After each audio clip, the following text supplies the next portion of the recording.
decorations, and in this video I just wanted to share with you a little bit of details of how I put this 4th of July card together. I had a special request from a YouTube viewer to record how I made a 4th of July card, and so using my designer paper that I have from the new Stampin' Up! Annual Catalog, I put this one together. I didn't have a specific stamp or stamp set for the 4th of July, so I just kind of put the colors together and came up with this one. I started with a piece of Naturals White cardstock at 4 1/4 by 11, and I ran it through the Big Shot with the Perfect Polka Dots Textured Impressions folder, but as you can see it's just done on this lower third of the card, and what I did is I just slipped it in this way and ran it through the Big Shot and put the impression there on this lower half just for some interest. Now, for the designer paper, I used this stripe from the World Spectacular collection, and I think it's a cherry cobbler colored paper, but I think any red print of designer paper would be good for this. It just so happened this was stripe, and I thought it would be perfect. And so I have that piece that I've sponged around the edges with cherry cobbler. And then I have this piece here that is from the designer pattern stack of the new in colors, the 2012-2014 in colors. And this is Midnight Muse in this little dotted print. And this piece is cut at 1 1/4 by 2. And then this larger background piece is cut at 2 1/4 by 4. So what I'm going to do is just adhere that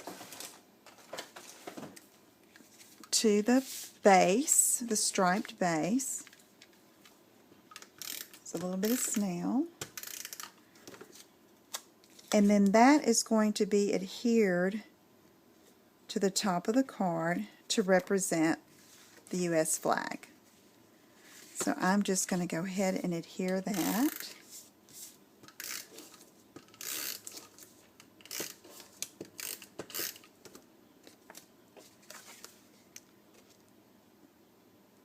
Okay, next I wanted to border the top of the card from the impression at the bottom with the dots, and so I'm going to use some cherry cobbler ribbon, and I like to just leave it on the spool and tie it around, and I'm going to tie it in a bow. And this is cherry cobbler seam binding ribbon, and I think it's probably the easiest ribbon to tie. It's very flexible, it's pretty, it lays nicely when you're finished, and you can work with it too. Get my scissors devoted especially for ribbon and fabric.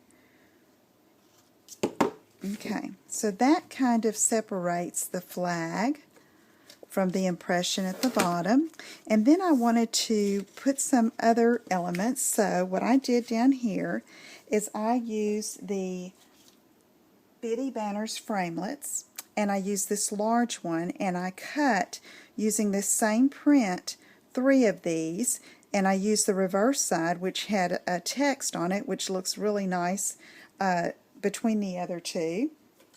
And then I have these super cute little alphas that this is a retired alphabet set, but there is a new one in the catalog that is just adorable, that is very similar in size, and I just stamped USA on Whisper White, and I used this little punch that is from the, let's see, here it is. It's from the that new little punch pack. Let's see, it's the Little Labels punch pack, and it's like a mini postage stamp, and in that pack also comes this cute little label, and then another one that's more rounded. It's just a really cute punch pack, and I stamped my letters first and then punched them out, and then I adhered them underneath the ribbon with mini glue dots.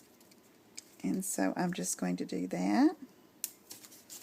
And it's just much neater to use this than glue, and you can still position them like you want them.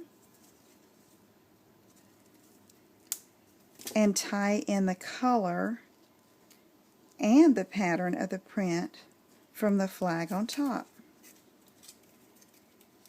And for an added accent, I added just a little punched mini heart at the top. Let's see, I want to vary the lengths of these. Okay. That. And then I have a little punched heart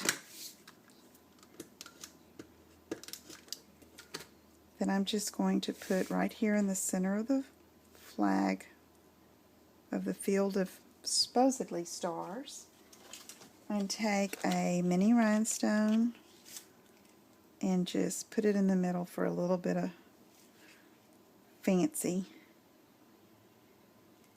Wants to stick to my finger. Let's start again. There we go. Okay, so there's an easy card that you can put together. Try it using some of your designer papers that you have in reds and blues, and just play around with your supplies that you have and see what you can come up with. If you have any questions, email me at lisa@inkandinspirations.com. Have a great day, and I'll see you again soon. Bye-bye.